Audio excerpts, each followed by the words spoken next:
Assalamualaikum warahmatullahi wabarakatuh. Bismillahirrahmanirrahim. Alhamdulillahirabbil alamin.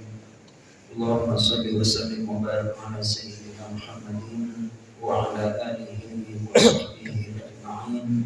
Rabbi shrah li sadri wa yassir li amri wahlul 'uqdatam min lisani yafqahu qawli. Rabbana zidna 'ilma warzuqna fahma wa waffiqna 'amalan maqbulan. Bapak-bapak dan mahasiswa Universitas Allah yang mulia, kita insyaallah akan melanjutkan kajian tafsir kita dari surah An-Nisa. Ayat kita sekarang adalah ayat yang ke-24 sampai ayat ayat 24. Temanya ini adalah larangan menikah dengan perempuan yang bersuami.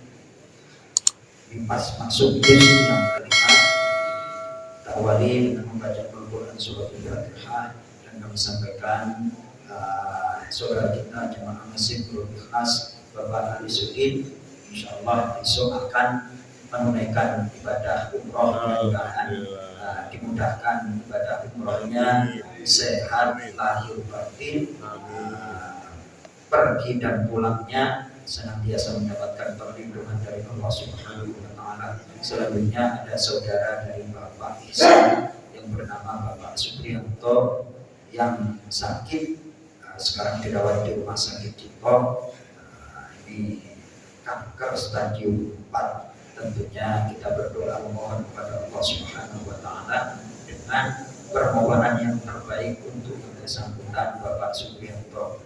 Untuk itu dengan hati yang tulus ikhlas kita membaca surat Al-Fatihah, mudah-mudahan Allah Subhanahu wa taala mengabulkan semua permohonan dan doa kita. Ala hadhihi niyyah wa ala kulli niyatin shalihah. Al-Fatihah. A'udzu billahi minasy syaithanir rajim.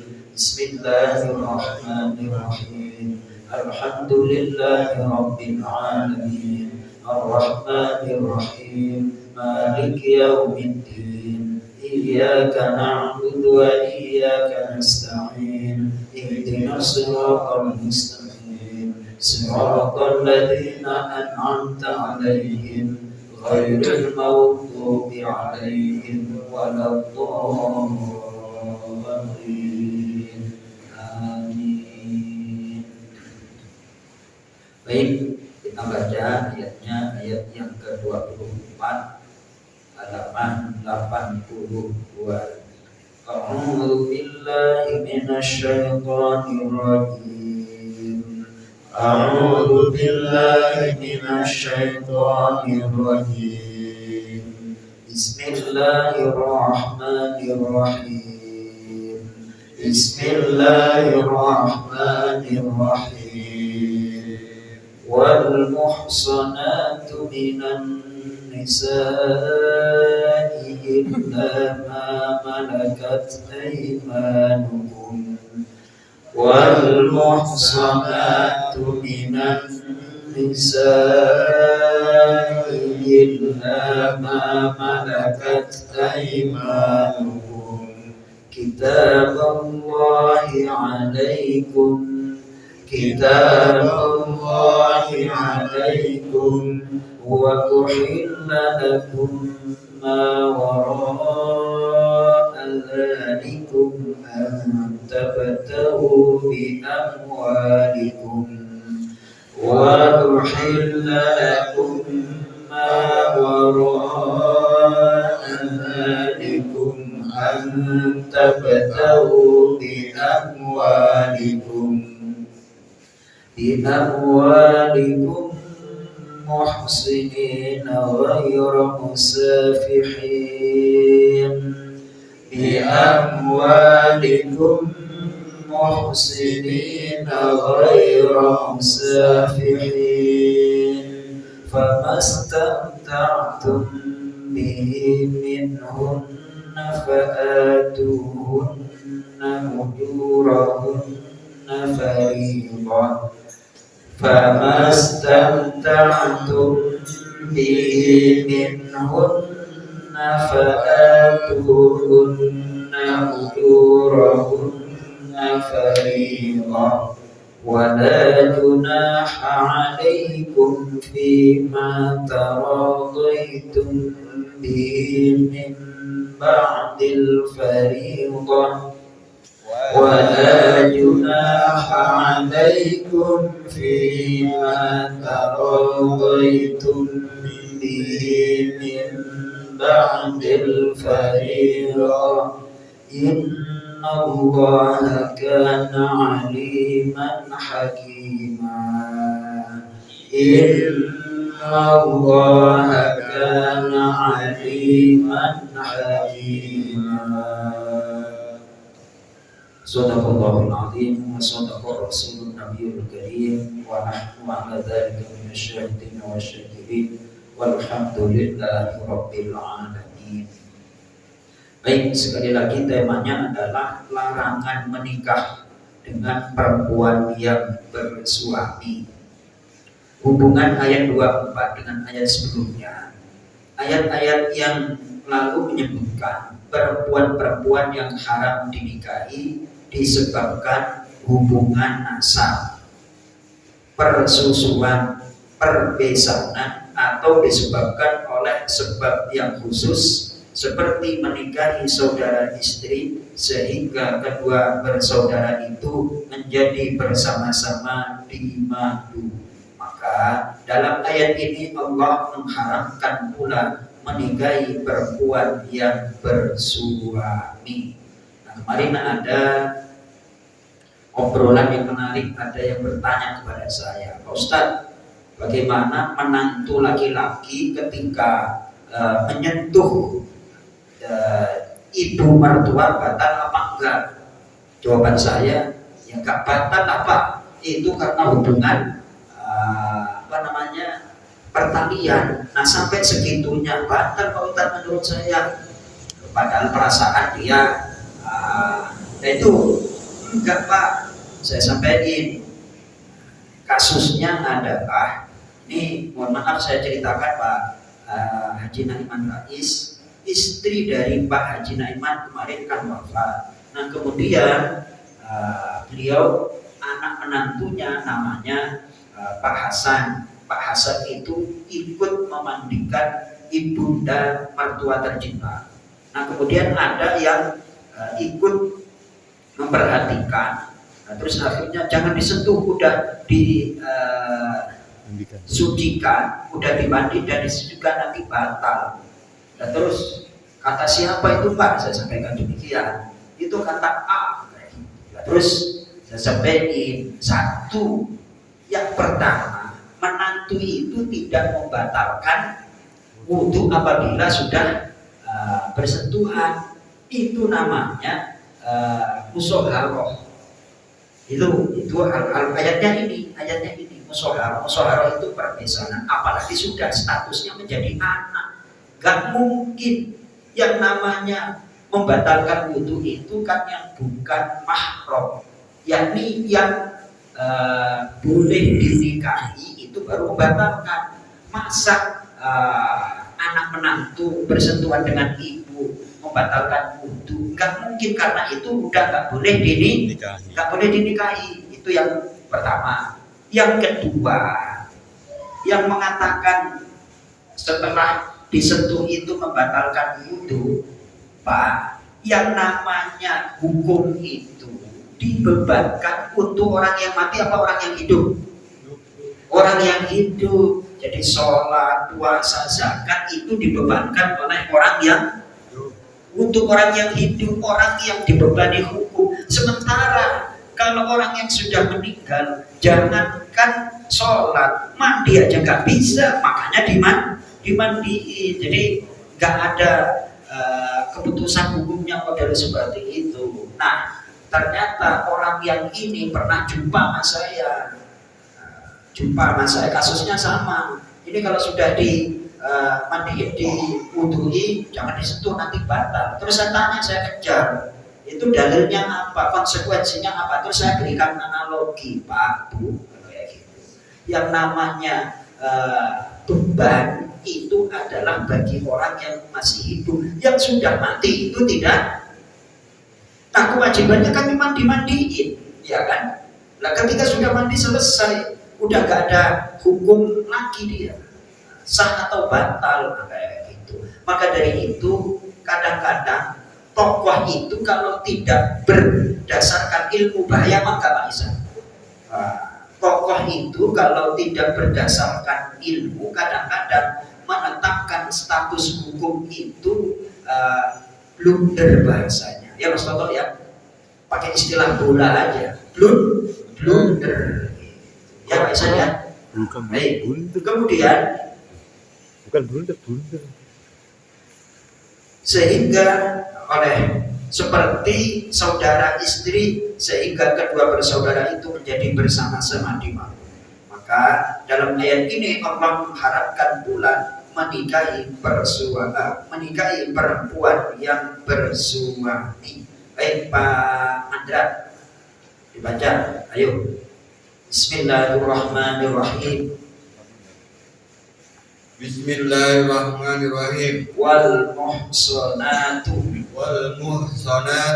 dan diharapkan menikahi perempuan-perempuan yang bersuami, minan nisa'i, dari perempuan-perempuan,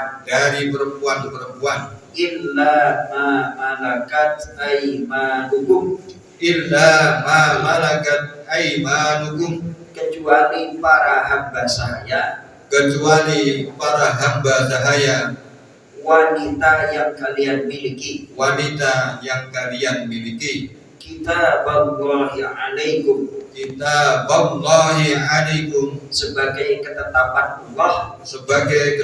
Allah, alaikum, atas kalian. Stop, ganti Mas Toto asbabun nuzul ayat 24 sebelah kiri itu, pelan-pelan bacanya.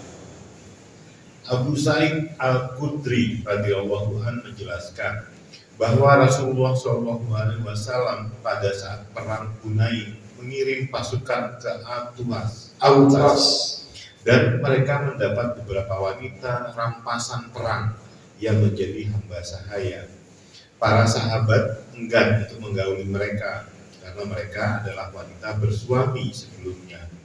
Lalu turunlah ayat ini. Nah, kasusnya kan seperti itu. Jadi ketika kita mengkaji Al-Quran disertai dengan asbabun nuzul, sebab turunnya ayat, nanti gambaran kita itu akan menjadi plot. Lanjut Pak Mandra. Wa uhilla lakum, baris kedua, wa uhilla lakum, dan dihalalkan untuk kalian, ma wara'a dzalikum, perempuan yang selain itu,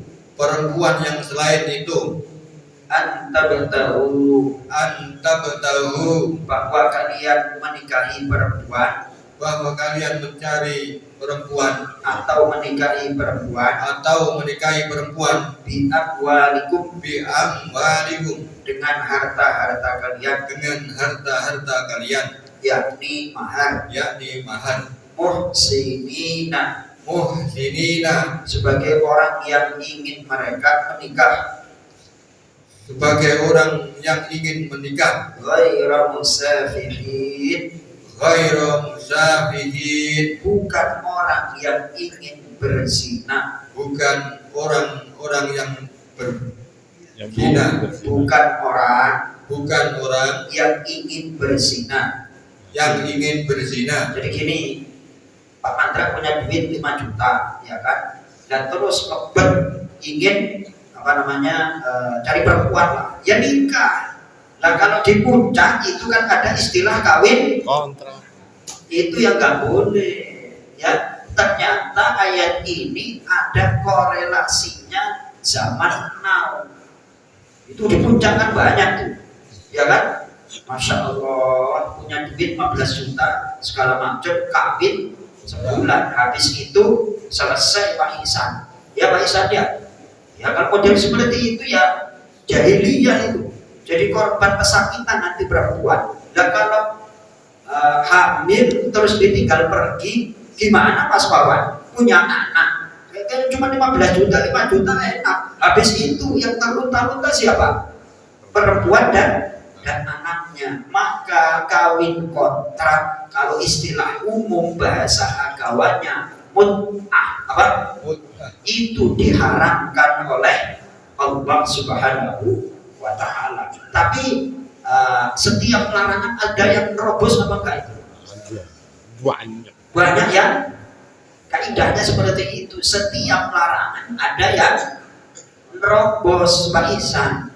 Jadi kalau punya duit ya nikah aja. Wah kira-kira kalau untuk cuman resepsi sama mahar aja cukup. Tapi kalau untuk nempanin kelihatannya masih kesulitan. Ya jangan nikah Pak Ihsan. Jangan apa? Jangan nikah.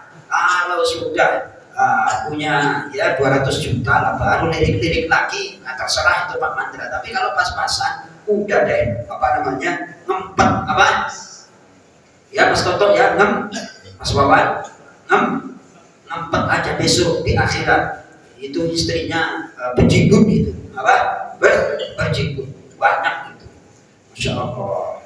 Masuk Pak Ihsan kalau punya duit nikah, tapi kalau nggak cukup untuk nafkah setelah menikah ya tahan, jangan nikah. Kata istri kita satu aja nggak habis satu aja nggak. Tapi kalau satu ya kira-kira makan kalau menunya satu itu gimana Pak Mandra rasanya? Menyenangkan apa bosan? Nggak berani jawab. Insya Allah. Nah, saya minum dulu lah. Ini sensitif ini apa? Sensitif ini. Ini kalau belum nikah, Mas Wawan ngerangin ayat ini nggak bisa apa namanya wawasannya luas. Kalau udah menikah punya wawasan. Tuh, ya Pak Mandra ya. Baru nggak ya? Baru nggak tuh. Jadi kalau ingin nikah ya silakan aja, asalkan punya mahar plus memberikan nafkah. Kalau tujuannya hanya berzina, dikemas dengan kawin kontrak. Kemasannya macam-macam. Besok ada kawin apa namanya nginep syariah lagi. Ada apa?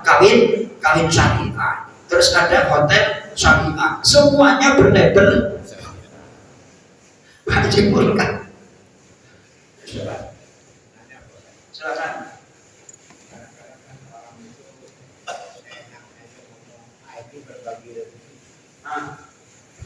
Berbagi rezeki ya.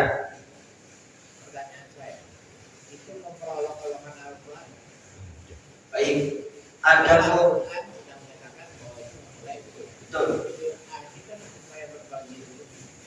Baik.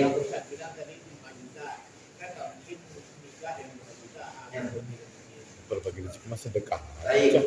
Termasuk orang yang memperolok-olok agama adalah orang yang meremehkan aturan dan syariat Allah Subhanahu wa Ta'ala. Wah itu dosanya besar.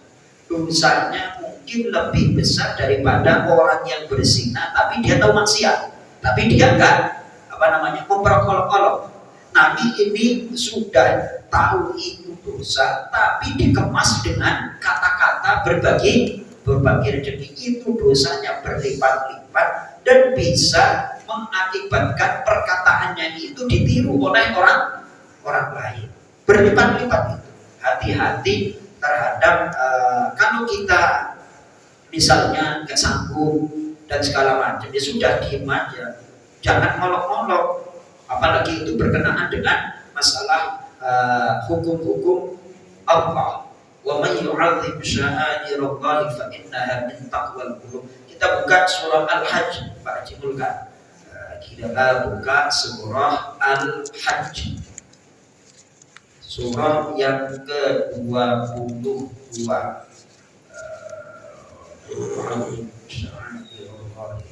Surah Al-Hajj 330 halaman 336, halaman 336.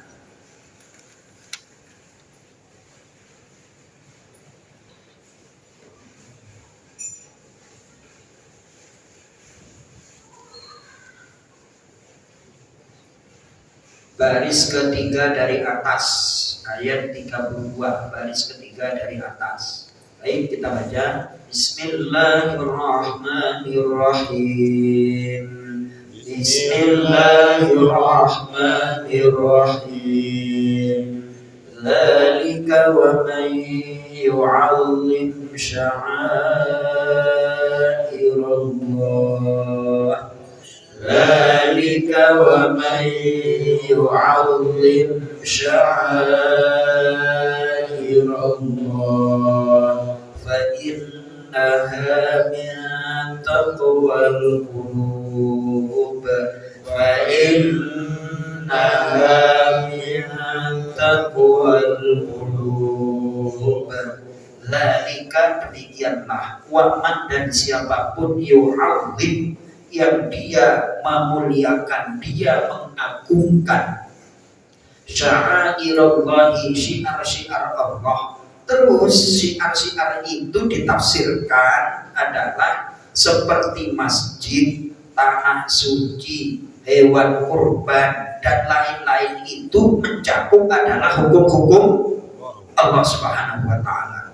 Orang yang mengagungkan hukum-hukum Allah, fa innaha, maka sesungguhnya ia, pengagungan itu, min taqwal qulub, muncul dari ketakwaan hati-hati mereka, yakni manusia. Sebaliknya, orang yang tidak mengagungkan hukum-hukum Allah berarti berangkat dari kekufuran atau kemunafikan.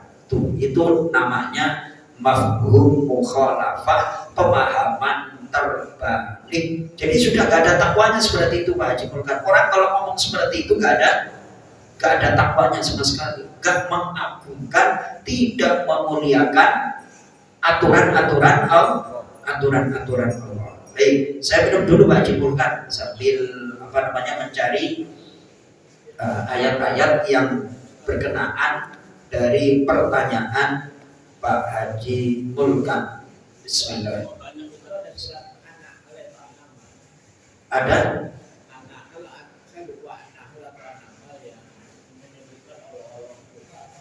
Ya, siap. Nanti saya cari. Silakan Pak Haji Naiman, kasih back. Dinarasikan seorang ibu mempunyai anak, anggaplah 4 atau 5 orang perempuan semua. Iya. Salah satu dari anak-anaknya ini menikah dengan non muslim, orang Katolik. Ya. Suatu saat ibunya meninggal dunia. Ya. Sudah jenazah sudah dimandikan, sudah semua. Biasalah namanya seorang ibu sebelum sudah dikafani, ada yang ingin mencium dan sebagainya. Tapi bagi yang sudah murtad ini, sama yang saudari semua tidak boleh dihalangi. Nah, ini hukumnya gimana ini? Apakah terkait dengan dia sekarang sudah dimandikan saja, atau memang dia kan sudah ambilin aja seolah seperti itu, sudah dibersihkan? Apakah termasuk haram atau tidak? Tapi yang jelas tidak dikasihkan, walaupun nangis jerit-jerit tidak dikasihkan. Hanya itu yang saya lihat. Terima kasih. Terima kasih. Enggak, Haji. Sepengetahuan saya bahwa misalnya ada seorang yang meninggal, mantunya itu non muslim, katakanlah seperti itu, ya, menantunya anak sendiri tidak seagama, ya tetap yang namanya hubungan persaudaraan, hubungan anak dan orang tua itu tetap. Yang berbeda kan masalah keyakinan. Itu tetap menjadi anak, tetap anak. Adapun dia berbeda keyakinan, iya, yang tidak boleh adalah mewarisi. La iwarithul kafirul mu'min walal mu'min kafir. Tidak boleh mewarisi orang kafir dari orang mukmin. Sebaliknya orang mukmin juga tidak boleh mewarisi dari orang yang gitu. Kalau cuma sekedar mencium dan lain sebagainya, itu anak kandung, gak ada masalah itu. La bangsa, tidak bermasalah. Wallahu a'lam. Demikian yang saya ketahui, Pak. Kadang-kadang ya berlebihan. Kemarin ada, ini sebelum saya jawab, Pak Haji Mulkan dulu ya. Ada orang, saya dulu tinggal punya tetangga, Dia nangis-nangis, Pak Ustadz, nangis-nangis tuh. Anak saya itu Pak Ustadz, cewek kan anaknya. Ya memang karena ekonomi lemah, akhirnya setelah jadi janda dinikah oleh orang non muslim. Nangis-nangis tuh ibunya, udah saya bilangin gini-gini Pak Ustadz dan segala macam gimana. Ya Allah, udah saya sampaikan, ya sudah lah Bu, kita tidak bisa berbuat apa-apa. Seandainya dipaksain juga nggak bisa. Dia sudah pilih jalan hidupnya sendiri. Namun jangan sampai diputus hubungan silaturahim. Apalagi ini adalah tentang putri ibu anak ibu. Boleh jadi hatinya nanti dibukakan oleh Allah, kita kan nggak tahu. Benar apa enggak?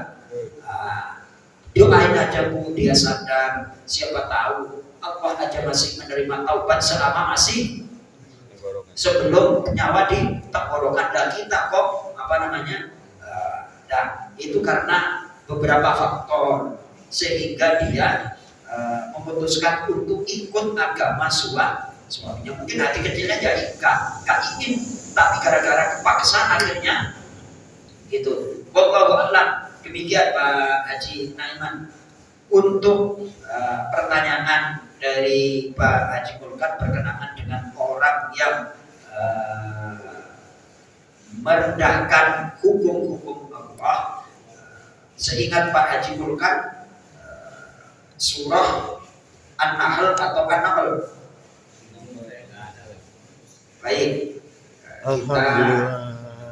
itu saya juga ingat, tapi nyarinya di mana itu? Bismillahirrahmanirrahim.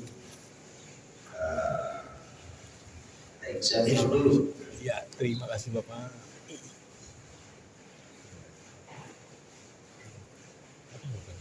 Puding. Sudah puding. Waduh, ini ikat ini. Alhamdulillah.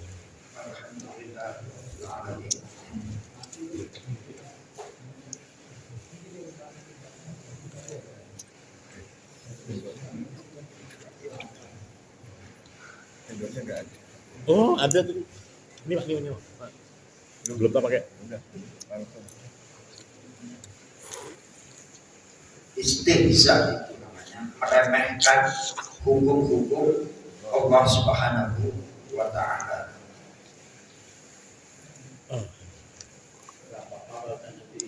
Ya, baik. Sambil ingat-ingat, kita kembali ke surah An-Nisa. Surah apa? An-Nisa. Pak Mandra, baris ketiga dari atas, tengah. Famastamtaktum. Ya. Jadi ingat-ingat ya, kalau punya duit, kalau mau nikah, ingin nikah, jangan punya alasan lain hanya untuk bersenang. Berarti itu statusnya sama dengan zina. Apapun kemasannya, kawin kontrak lah, terus mut'ah lah, dan segala macam. Ternyata disinggung oleh Al-Quran. Keinginan manusia itu disinggung oleh Al-Quran. Hanya ada yang peka, terus paham, ada yang gak ngeh. Lanjut Pak Mandra. Famastamtaktum. Maka siapapun yang kalian telah menikmati, yakni berhubungan badan atau bersetubuh bihi dengannya minhunna dari mereka perempuan fa'atuhunna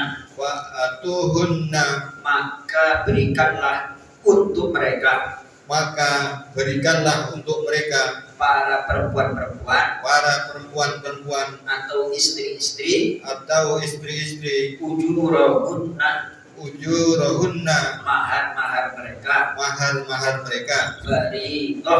fariidah sebagai kewajiban. Nah, itu kadang-kadang ungkapan-ungkapan yang gak benar itu beredar di masyarakat. Kalau ingin beli sate, ngapain beli kambingnya? Nah, kira-kira kan seperti itu. ya kan? Intinya kalau hanya ingin bersetubuh ngapain harus nikah? Banyakan modal. Kalau ingin beli sate ya nikmati aja satenya tanpa harus beli kan? Kambing. Ya pokoknya ungkapan seperti itu banyak lah. Nah itu termasuk Pak Haji bukan? Ungkapan seperti itu kan banyak. Kita nanti cari ayatnya untuk ngancem orang-orang yang sembarangan ngomong seperti itu. Alhamdulillah ya Pak Mandra ya. Ini langsung ingat surah An-Nisa ayat 24 ya Mas Toto ya. Mantap. Lanjut. Wala junaha. Apa lagi Bapak? Baris keempat. Ini Pak Menteri sudah tak ambilin. Ya, bijak. Baris keempat, hitung aja baris keempat sebelah kiri. Udah. Wala junaha. Wala junaha, Dan tidaklah berdosa dan tidaklah berdosa alaikum atas kalian fima taradaitum bima taradaitum, terhadap apa yang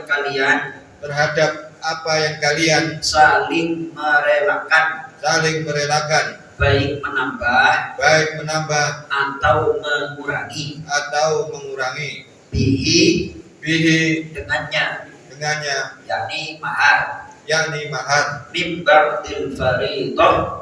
ba'dil faridah dari sesudah kewajiban yang ditetapkan.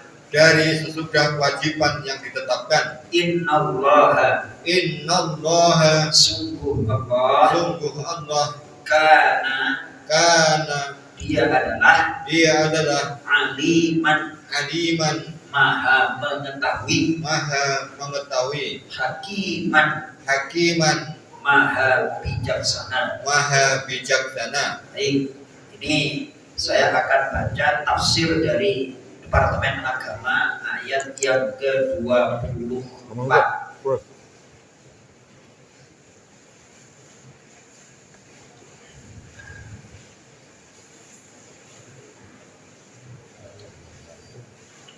Tafsirnya adalah sebagai berikut. Dibolehkan seorang muslim menikahi seorang perempuan tawanan perang yang sudah menjadi budaknya, walaupun ia masih bersuami, karena hubungan perkawinannya dengan suaminya yang dulu sudah terputus. Alasannya sebab dia ditawan tanpa suaminya dan suaminya berada di daerah musuh, dengan syarat perempuan itu sudah haid 1 kali untuk membuktikan kekosongan rahimnya. Sebagian ulama mensyaratkan bahwa suaminya tidak ikut tertawan bersama dia. Jika ditawan bersama-sama perempuan, maka tidak boleh dinikahi oleh orang lain. Ketentuan ini sudah tidak berlaku lagi pada zaman sekarang. Yakni di dalam surah An-Nisa ayat yang ketiga. Dihalalkan bagi kaum muslimin mencari perempuan dengan harta mereka untuk dinikahi, dengan maksud mendirikan rumah tangga yang bahagia, memelihara keturunan yang baru, dan bukan untuk berzina. Maka kepada istri-istri yang telah kamu campuri itu, berikanlah untuk mereka maharnya yang sempurna sebagai suatu kewajiban dengan niat menjaga kehormatan dan sekali-kali tidak berniat untuk membuat perzinahan. Mas kawin yang diberikan bukanlah semata-mata imbalan dari laki-laki atau kerelaan perempuan untuk menjadi istrinya, tetapi juga sebagai tanda cinta dan keikhlasan. Ingat-ingat, mahar itu adalah sebagai tanda cinta dan keikhlasan, ketulusan urusan. Oleh sebab itu dalam ayat yang lain surah An-Nisa ayat yang keempat disebutkan mahar itu sebagai suatu pemberian. Bila terjadi perbedaan antara jumlah mahar yang dijanjikan dengan yang diberikan, maka tidak mengapa bila pihak istri merelakan sebagian mahar itu. Allah mengetahui niat baik yang terkandung dalam hati masing-masing. Maka berikanlah mahar mereka yang telah disepakati itu dengan sukarela. Mahar wajib dibayar sebelum akad nikah atau sebelum bercampur. Bahkan menurut mazhab Hanafi wajib dibayar asal mereka berdua telah berkhulwat, mengasingkan diri dalam sebuah tempat yang tertutup. Jadi mahar itu kewajiban yang harus ditunaikan. Saya bacakan ya. Mahar wajib dibayar sebelum akad nikah, tapi tidak menjadi sahnya rukun nikah, karena rukun nikah cuma 4.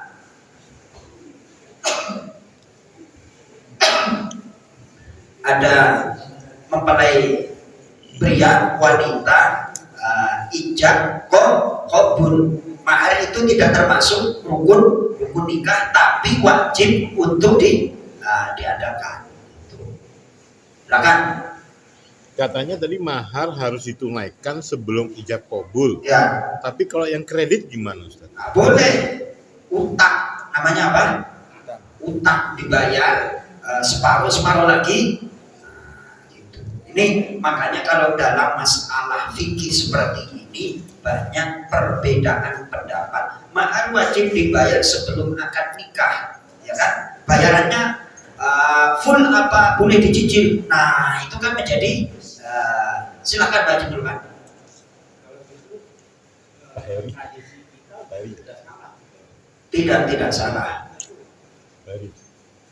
Kita nggak akan niat untuk bayar cicil, tapi lalu mahar itu digerakkan Ya.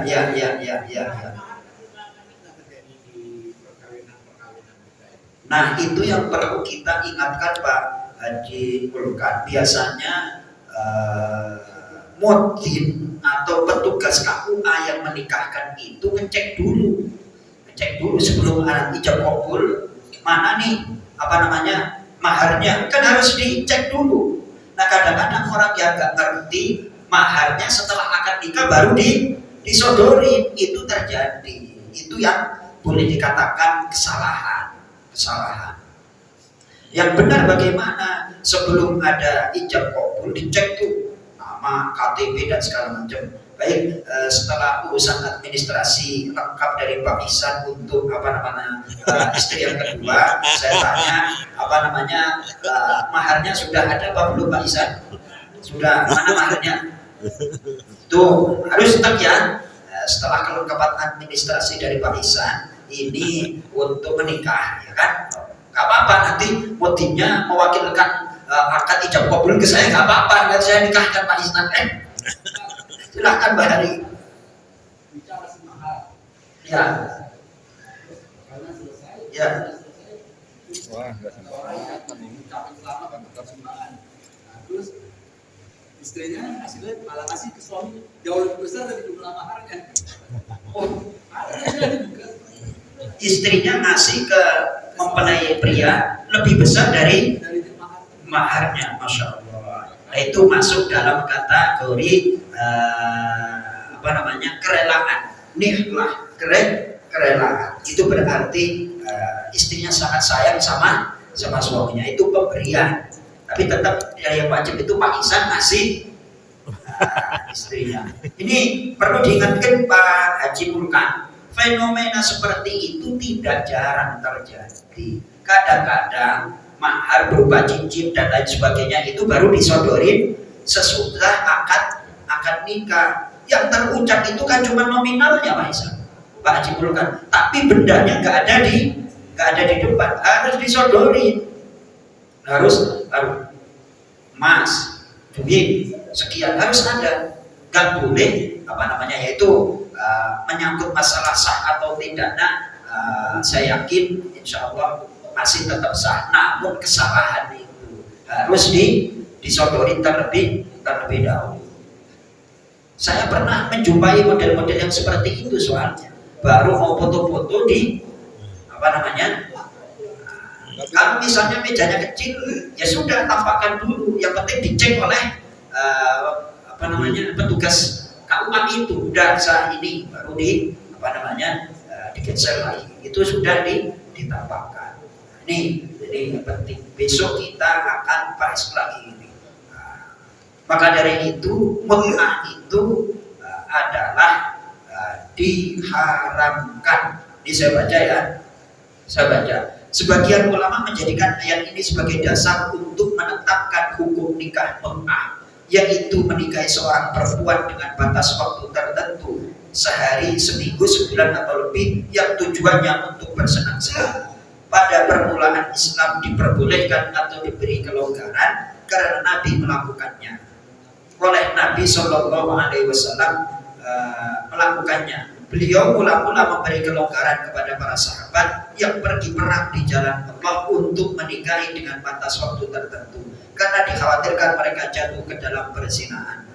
Sebab ada kaidah mengerjakan yang lebih ringan madorotnya di antara kedua kemadorotan. Kemudian mut'ah diharamkan berdasarkan hadis-hadis sahih yang menjelaskan haramnya hukum mut'ah sampai hari kiamat. Hukum nikah mut'ah itu adalah haram. Besok kita ulangi lagi, menarik ini ya. Kalau untuk masalah pernikahan kelihatannya semangat Mas Bapak. Apalagi Pak Isan semangat. Mudah-mudahan ada jalan nanti ke sana ya. Ada jalan untuk nikah lagi ini maksudnya.